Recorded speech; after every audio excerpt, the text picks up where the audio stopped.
Our presenter today is Lynn Maves.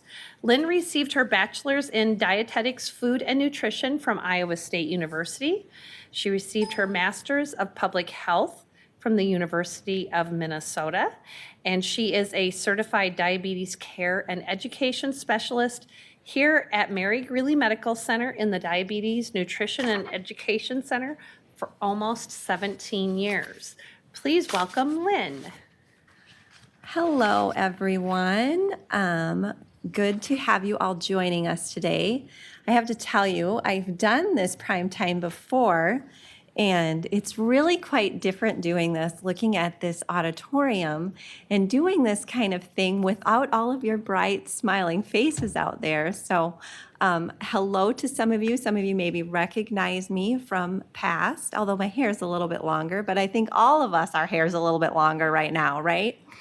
Like Vicki said, I did just take my mask off, so we are really careful here about our physical distancing and wearing our masks and taking all of those appropriate precautions. So hopefully all of you at home are as well. Like Vicki said, my name is Lynn Maves. I am a registered dietitian, and I'm also a diabetes care and education specialist, which used to be called a certified diabetes educator. They changed it last year.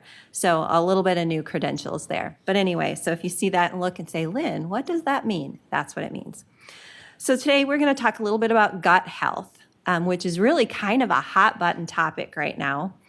And when setting this up for everybody, I was thinking about it and I kind of thought, well, I want to make sure to get the basics to everyone. So if you've done some research on it and you think that, oh, this is really pretty basic, I kind of did that on purpose just so that everybody would start at the same page here. I told Vicki that I'd be more than happy to do something more in depth at a later date so that you guys have this initial information and kind of get started with that. Okay, so I have some objectives here. They're not really objectives, they're more questions, but anyway, I listed them as objectives. First, I want to talk a little bit about what gut health is and what we mean when we talk about gut health. We'll talk a little bit about why it's important, what it helps us with, and of course, what are pro and prebiotics, because that's a big part of it. And then just some practical advice. Everyone always wants to know, well, how do I apply that in my daily life? So that's very, very important. And so we are going to move on. Tim, do I just click? Okay. Yep. All right. Okay. So this slide, our gut and its lovely microbiome. And you notice I put lovely because our gut microbiome, some people might call it a garden, but all of those things are part of our microbiome. And when we say that, when we say gut, we're talking about our GI system. And so the GI system is everything that we use to digest our food. So everything, it starts from our mouth and our chewing and all of that stuff and goes all the way down through, and you can see all the way to the anus down there. So that's what we're talking about when we talk about our gut. When we're talking about gut health, we're talking about the microbiome, and that's basically trillions of bacteria that are mostly in the colon. So we do have some of these bacteria in other places, but mostly they are in the colon, and so that's where most of the bacteria are.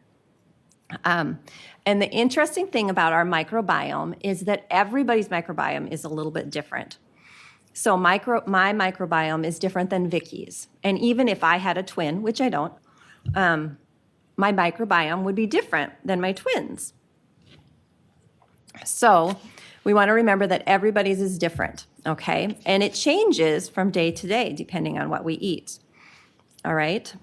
Now, you want to think of, I saw this quote and I just had to put it in there. Think of your microbiome as a diverse community of organisms, such as a forest, that work together to keep your body healthy and working well. And this is just something that I found in some information from the Cleveland Clinic. And this is a really good way to look at it, because if you think about what a forest is like, we have all of these different organisms in there, all of these different creatures, and just one little change might affect change in that whole ecosystem. So think about your gut as kind of this ecosystem. Now, I don't know if any of you have ever been to Hawaii. I've been fortunate to go a couple of times. But when you go to Hawaii, when you fly in, there's a whole thing, just like if you go to a different country where you have to fill out and say that you're not bringing things in. And so one of the things is they don't allow snakes in Hawaii. And I asked my husband, who goes there more frequently than me, and he said, well, if you think about it, they're islands and they're this whole ecosystem. And if somebody brought a snake in, that would totally ruin that whole ecosystem. So that's what you want to kind of think of your gut as, and how you feed that microbiome can be really, really important in what you put in there, because you don't want to mess up that little ecosystem that you've got going on in your gut. So it's kind of a fun thing to think of it in that way. And being creative. Okay, so next. What does our gut microbiome do for us? I'm so used to looking at the big screen and looking at you guys, and so I'm just trying to get used to this, you guys. It's just a really different experience. I should have glued a bunch of bodies onto these seats, all right? Okay, what does our gut microbiome do for us? Does just a lot of great things for our body. They used to kind of think that it wasn't such a mutual relationship, but they've really found out that our gut microbiome, that this is a very symbiotic relationship between us and our microbiome. So that means that we feed it, but it helps us, all right? So it helps us to digest and absorb food. It helps us to produce certain nutrients, vitamin K and the B vitamins in particular. It even helps us to determine how many calories we get from foods, okay? So that's kind of a cool thing to think about. It helps to maintain the gut lining to keep it healthy. It influences our nutrient absorption. It also interacts with the immune system. And there's some research out there that says that 70% of our immune system is actually in the gut. So right now, when we're talking about having a really good immune system and trying to boost that immune system, this can be something that we can really focus on, is trying to eat to fuel and feed our microbiome. It also helps with that inflammatory response. And usually what it's doing is helping to decrease the negative inflammatory response, the responses that can cause the inflammation that can cause some chronic conditions for us. Okay. So both quantity and quality are important when we're talking about our gut health. When we don't have enough variety in our gut bacteria, it can cause some of these things. And I found this pretty picture that had all these little fun things in there, and I thought, oh, that's super cute, all those little bacteria. That's kind of how I envision them, floating around in there. Okay, so when we don't have enough variety in our gut bacteria, so we need a lot of different kinds of bacteria, and we need a lot of them, okay? And when we don't have that, it can cause an increase in allergies and asthma. It can cause blood sugar issues for us and insulin resistance. So that would affect, people with diabetes, obviously. It also can increase obesity. It can cause issues with our blood lipid levels. And then, like I said before, it can increase some of that inflammation that can affect chronic conditions as well. So I talked a little bit about that. It's a symbiotic relationship. So we just talked about how our gut helps us, right? How our gut microbiome helps us. But we can also help our gut microbiome. You are what you eat. So every time you eat, you have the chance to make changes to your microbiome. You can help both the quality, so that's the diversity, and the quantity. So you can help to increase the variety of those bacteria, healthy bacteria that you have, but also the quantity that you have, okay? You can also, so these are some things that can potentially be harmful to our gut health and can make a less healthy gut. So right at the top of my list, I actually have high protein foods. So yes, we are saying that too much meat can be harmful. And the reason that is because actually what it can do is some of our not good gut bacteria feeds on some of those high protein foods. So what we actually can end up doing is increasing the harmful bacteria in our gut rather than increasing the positive bacteria. The type of fat that we eat, saturated fat also can enhance inflammation. Processed foods can affect negatively our gut health. Some artificial sweeteners, and sucralose is one that I've seen. I haven't seen any other ones listed by name, but they do say that they can potentially make your gut less acidic. So it affects the pH, and an acidic gut is a healthy gut. So just pay attention and watch how much of those artificial sweeteners you have. Of course, alcohol, again, especially in large quantities, is something that can affect your gut health. Antibiotics. Now, we think of antibiotics as something that helps us when we're sick, which it can. But think about what that word is, antibiotics. So it's trying to kill off bacteria, right? That's why we take antibiotics. But along with killing those bad bacteria, those antibiotics can also kill off the good bacteria. So we want to, sometimes if you go on an antibiotic, your doctor might tell you to take some probiotics or to make sure to pay attention to your gut health. So it's something to think about and pay attention to. Not that you shouldn't do antibiotics, because obviously they're very important, but that's maybe why sometimes antibiotics aren't prescribed as much as they used to be. So just talk about it with your doctor, and if you need antibiotics, obviously you need to take them. But when you do go on them, there might be some ways to help your healthy bacteria to come back. High sugar foods also can kind of increase some of the bad bacteria. And stress also can help to decrease the good bacteria and increase some of the bad bacteria.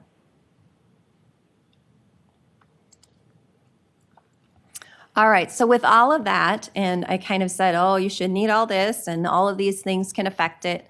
So what should we eat? And this picture is a great picture of what we should eat.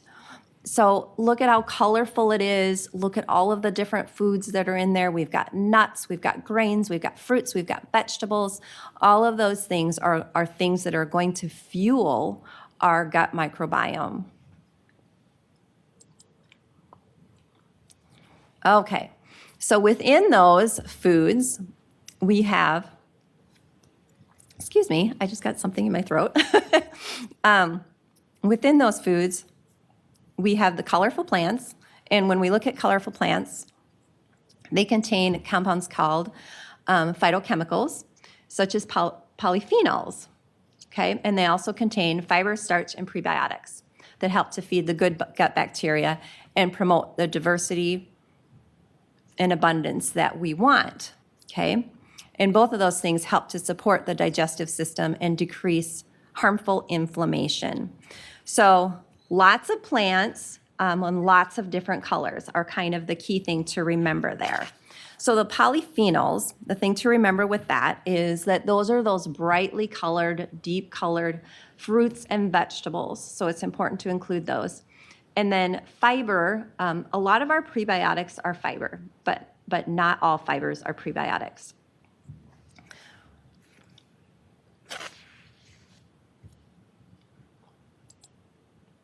Okay, here's my prebiotics. There we go. We'll go on to that. Prebiotics are naturally occurring, non-digestible food components that are linked to promoting the growth of helpful bacteria in your gut. Okay, so that's kind of a long statement there. And like I said before, most prebiotics are fibers, but not all fibers are prebiotics. So the term prebiotic isn't often on the labels that we use.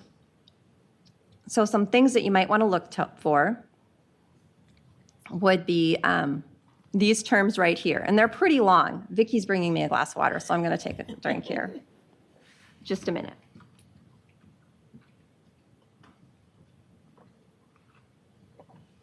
There we go. That's better. Okay. Thank you, Vicky. Okay. So the term prebiotic isn't on labels. So other terms to look for would be these, and they're very long terms. We've got fructo-oligosaccharides, oligofructose, chicory fiber, inulin, galacto-oligosaccharides. So you can look at those, and they're basically just all different kinds of fiber that might be in the foods. Some of them are added to things. You might see chicory root or inulin added to different things, and that's just a way to add some extra fiber. The one thing that you want to remember, if you're someone that your doctor has told you to go on a FODMAP diet, which is a diet that decreases your fermentable foods, these are fermentable fibers. If your doctor has told you to do that, then what you want to do is watch how much of these you have, or maybe you can't really add some of these to your diet. So that's something to talk with your doctor, or if you wanted to come in and see a dietitian, we could kind of help you walk through some of that stuff as well. And do remember, if you go on a FODMAP diet, which is a diet for people who have GI issues, that's just a temporary thing, because the things that it's eliminating can be very beneficial for you, so we don't want to eliminate them for a long period of time. That was just a little side note. Okay, so instead of looking for all of those long terms, what you can do is look for these foods, which are prebiotic foods. So we have things like bananas, beans and lentils, garlic, leeks, and onions. And I think leeks is spelled wrong, but that's okay. Brown, red, and black rice, other whole grains, apples, asparagus, and that last one is jicama. So I do have pictures of all of those things on there if you look through all of them. But those all have those some of those prebiotic fibers that I was talking about in the previous slide. And then we have probiotics. And probiotics we probably hear a lot more of, okay? And probiotics you might even see those on labels, but what you want to remember is they're not really regulated really well, okay? Probiotics are made up of the good bacteria or yeast that helps your body in working well. And these are the good bacteria that work to fight off the bad bacteria and to help to restore balance in your diet. So if you want to think about it this way, your probiotics are the little bacteria, and your prebiotics are the food for that bacteria. So that's kind of a way to look at it. And this little picture that I have here is actually a probiotic shot. So it's a shot of probiotics. It's called Yakult, and it does have a lot of beneficial bacteria to it. In with that, then, when we're talking about probiotics, we also can talk about fermented foods. So fermented foods have many of these same healthy bacteria that are known of as probiotics. So a lot of times we talked a little bit about how when you're on antibiotics that you might want to take some kind of probiotic. So this might be some foods that you might want to include. So first on this list is fermented dairy, which would include yogurt, kefir, and buttermilk. And those would all be just fermented dairy products. Fermented tea, which is kombucha. And tempeh is a fermented soy product. That's that little brick stuff up there on the pictures on the upper left-hand side. And tempeh is a fermented soy, almost kind of like tofu, but it's fermented. Authentic sourdough bread that's made from starter.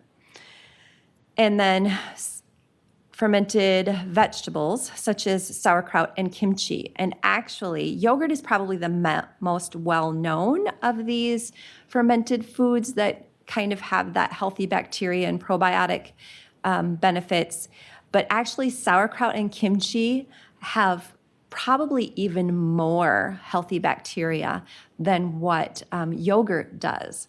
So including some of those in your diet, going back to my German origins there, and eating some of that sauerkraut that my dad told me was good for me, and lo and behold, he was right. Then you can think about the question about what about probiotic supplements? And when I'm talking about probiotic supplements, I'm talking about things that are not food that you might add to your diet. There are a variety of different ones out there. There's a lot of different research about doing that too. Some people are really for it, and some people are kind of like, well, maybe, maybe not. If that's something that you want to do that you think might be beneficial to you, I would talk to your healthcare provider about that. And you can come and talk to us at the Diabetes and Nutrition Education Center too, and we'd be happy to go through some things that might be helpful for you. A thing to remember if you want to take a supplement is that they're not all created the same. So certain supplements and certain bacteria will help for different things. So one strain might help if you've got GI issues or if you've got like an irritable bowel or something like that. Whereas another strain might be more beneficial when you've been on antibiotics for a long period of time. So each strain, the different strains might be good for different things. And you can think about it kind of the same way you think about it when you have any animal, all right? My example here is a dog. So if you have a St. Bernard and a Chihuahua, they're both dogs, but they're definitely not the same thing, okay? So you want to make sure to take the correct bacteria for the symptoms that you're having, so they're not all created equal. So again, if you are thinking about taking a supplement, my suggestion would be to talk to your healthcare provider, or you can come in and talk to us at Diabetes and Nutrition Education. All right, so gut health superfoods. So these are all foods that would have the different benefits that I've talked about already. You know, they might have some of the fibers that I've talked about. They might be have some polyphenols in them, which would be beneficial for your gut health. So you can see I've got in there everything from almonds to turmeric, okay? So we've got fruits, vegetables, nuts, grains, all of those kinds of things, all listed in here, okay? So look through that list and think about things that you might like to have. The other thing to keep in mind is you want to do a variety. So that's the reason that I've got all of these different things listed up there. So, you know, maybe you're good at eating broccoli every day, but then only the kind of bacteria that likes broccoli is going to be happy. So you want to try and get a variety of different fibers so that all of your bacteria are happy with all of the different things. And the good news with that is that you have the opportunity every day to change your gut health and your gut bacteria by eating different foods and eating a variety of food. So just try and incorporate lots of these different things for the variety of reasons that we talked about. Okay, so here we have meal planning for gut health. So a couple of good things that you can do. You can add yogurt or kefir, people pronounce it both ways, for breakfast in smoothies and snacks. So you can do your yogurt and you can even add some berries or something with it to get those great phytochemicals, polyphenols in there. Include a variety of bright and colored fruits, vegetables, and whole grains. And again, we're talking about getting that variety of different fiber that's in there, and also all of those different polyphenols and phytochemicals in your diet. Substitute black rice for white.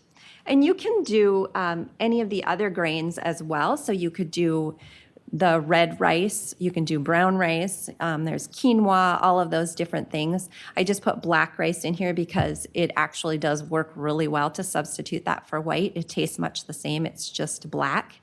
And it actually works really well in any way that you would use white rice. You can even use it to make rice pudding if you wanted to. Add tempeh to salads, curries, or stir fries. I'd actually not ever tried tempeh until I was preparing for this. And then I decided, well, if I'm going to tell people to eat tempeh, I better go ahead and make some.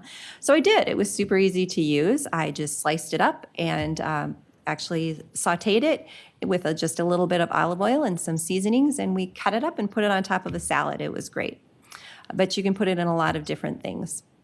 Sauerkraut or kimchi, go ahead and use that maybe as an edible garnish. And go ahead, it doesn't take very much. Things I've read have said if you can do a quarter cup of one of those a day, you're going to have a lot of the benefits, and it's going to be getting it every day. So that's not very much, a couple of tablespoons of it to a quarter of a cup. Spice up your dishes with garlic, onions, leeks, and turmeric. So getting some flavors in there and trying all of those different things can, again, help with your gut health. Add nuts and legumes to salads and various dishes. And then use authentic sourdough bread for your sandwiches. So those are some ways that you can apply it. It's important to eat real food and not too much, and do mostly colorful plants. This is a saying by Michael Pollan, and that's kind of, in a nutshell, what gut health is about, that you want to have a wide variety of foods and eat them on a regular basis, and eat a large enough quantity of them so that it's beneficial to you. Not saying that you can't have meat or you can't have any of those other things, but just watch how often you have it is kind of the take home behind that. And then last of all, trust your gut. You know, we always say it was a gut instinct, right? Well, maybe that saying had something to do with our gut microbiome. Somebody knew when they came up with that saying that our gut microbiome was that important. So now I went through that pretty quickly. Do you guys, these are some resources that I used if you wanted to look those up. So do you have questions? What? We have one question. Where is it? Do proton pump inhibitors affect our microbiome? A lot of those kind of things. Oh, okay. He just said, do proton pump inhibitors affect our microbiome? And the answer to that is potentially yes. So if you are on something like that, again, I would talk to your healthcare provider if you wanted to take a supplement. But obviously, eating the foods that we're talking about is going to be beneficial no matter what. Do we have any others? If anyone else has questions? Oh, here's another one. What is authentic sourdough bread? How does stress impact the gut? Okay. Authentic sourdough bread is a sourdough bread that's made from starter. So if it's not made from starter, they might put some yeast or something in it, and then that wouldn't actually have as many of those bacterial cultures in it. So you want the kind that is actually made from starter. And if you've ever used it, starter is kind of this, it looks like it's alive actually. It just is this bubbly little stuff, and that's what you start. Instead of putting yeast in, you use the starter rather than using yeast. Can you buy bread in the store that's made from starter, or do you have to make it yourself? Okay, Vicki just asked, can you buy bread in the store that's made from starter? Do you have to make it yourself? You can buy it in the store. I know that Hy-Vee carries, Hy-Vee does have it, and a lot of your bakeries are probably also going to have it. But you can buy it in the store from Authentic. But you can make it yourself too. And if you're like me and you're kind of geeky and science type, you kind of like doing it because it's a little microbiology experiment every time you do it. So, and then what was the other part of that question? How do you know when you buy the bread? How do you know when? It should say on there that it's made by starter. It should say on the ingredients that it has starter. If it lists yeast in there, it probably is not made with the starter. How about high protein bars and low carb? High protein, how about high protein bars and low carb? Is that right, Tim? Yes. Okay. High protein bars probably depends on the bar. I'd have to probably look at it and see. When we're talking about high protein foods, usually we're more talking about the meats and things like that you might do. Like a keto diet and low carb diets, that is something that you might want to think about how that might affect your gut health, because obviously if you're not eating enough grains or not eating enough fruits and vegetables, you might not be feeding your healthy bacteria as much as you would like.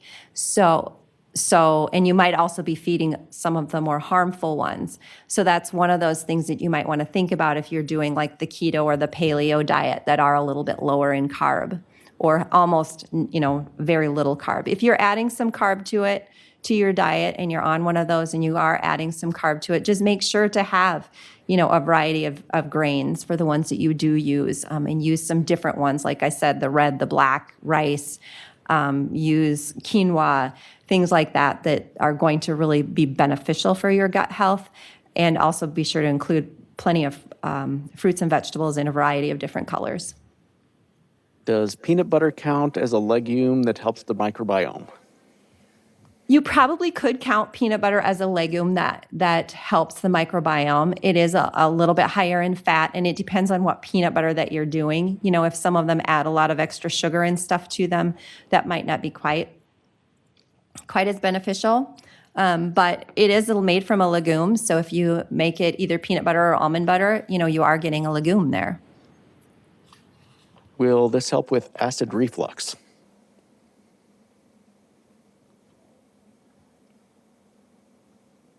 I would like to say it probably will,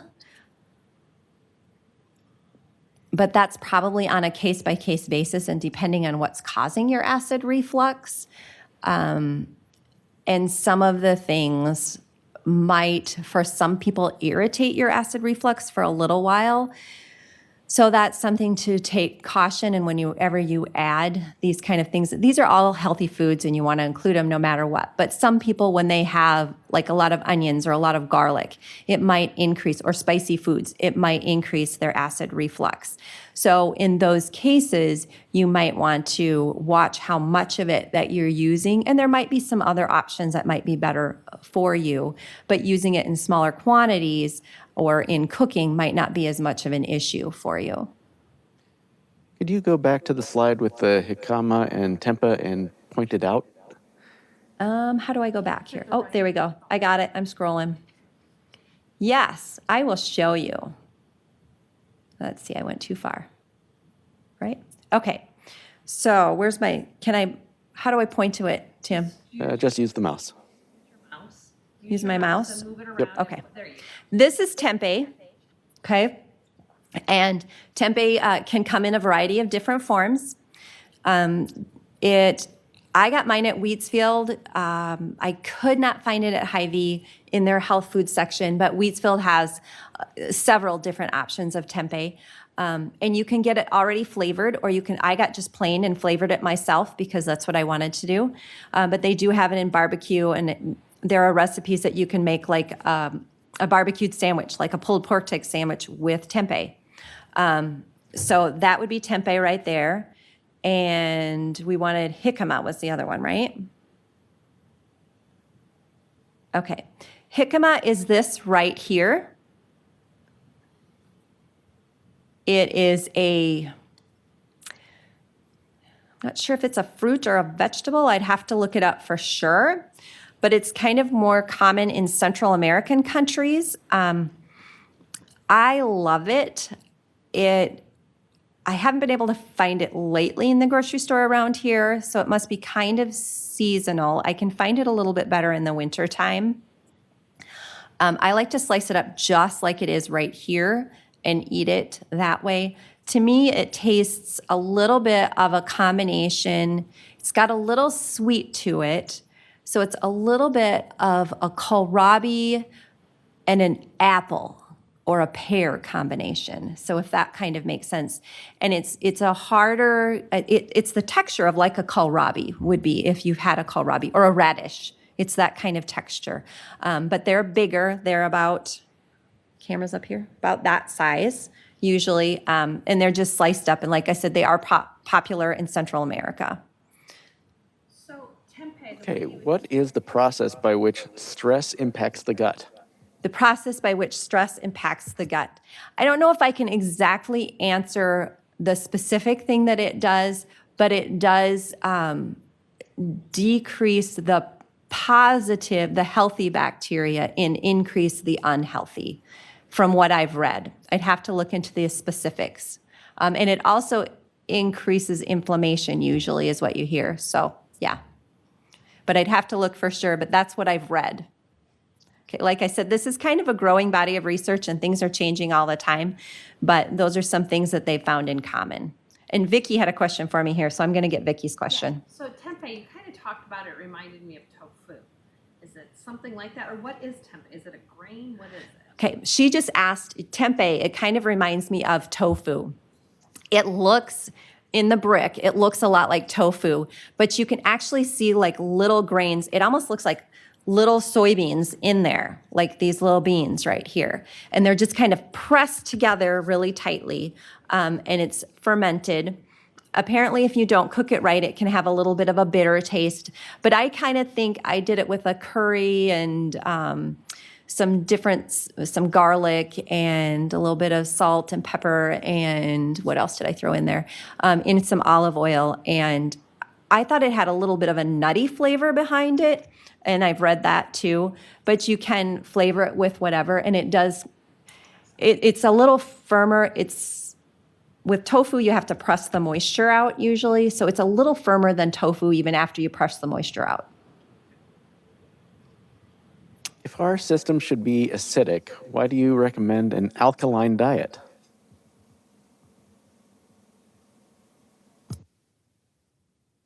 I don't know that I am recommending an alkaline diet, but I'll have to look that one up. He just said if our body likes an acidic, why do you recommend an alkaline diet? And I actually have to look up the answer to that question. Like I said, I'm learning about this every day, and so that's just kind of what the research is showing, and I'll have to check into that because I don't really know the answer to that question. Okay. Is red or white quinoa better? Either one is fine. Just a variety of different colors of quinoa are good. Quinoa in any color. Is it better to eat cooked vegetables or raw?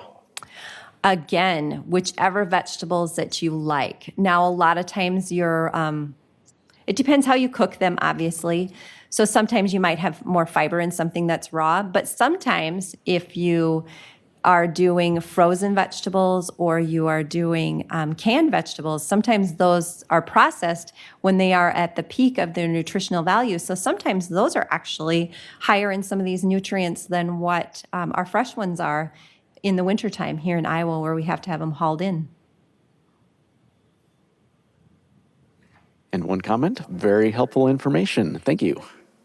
Well, and we got a comment there, very helpful information. I do really appreciate that. Anybody else have questions? Okay, well, I appreciate all of you guys listening. It was fun to do the research for this. Like I said, it's I kind of gave you the basics here, and hopefully we can do a little bit more at another time and get really into the guts of it, as Tim said earlier today. So, all right. Thanks, you guys.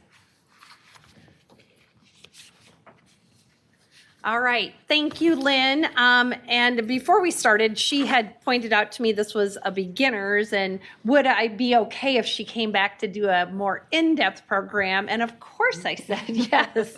I love it when people ask if they can come back and give another program. So thank you, Lynn. Great presentation, lots of good information, able to answer a lot of questions, and I learned a lot from this, and I hope all of you did out there as well.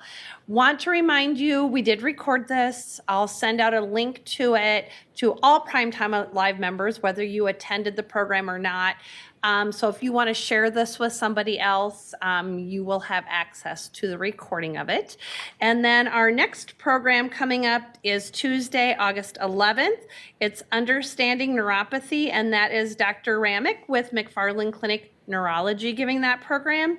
And then in August, we have another one Wednesday, August 19th at 2 o'clock. Mindful eating, we're on a topic here. Mindful eating, why did you eat that? And that's actually Liz Birkland, who is from the same department as Lynn is, and always has great information as well, and a little bit different topic related to nutrition, but just as important. So Thank you for joining us, everyone. Stay healthy and hope to see you back at an August program. Thank you.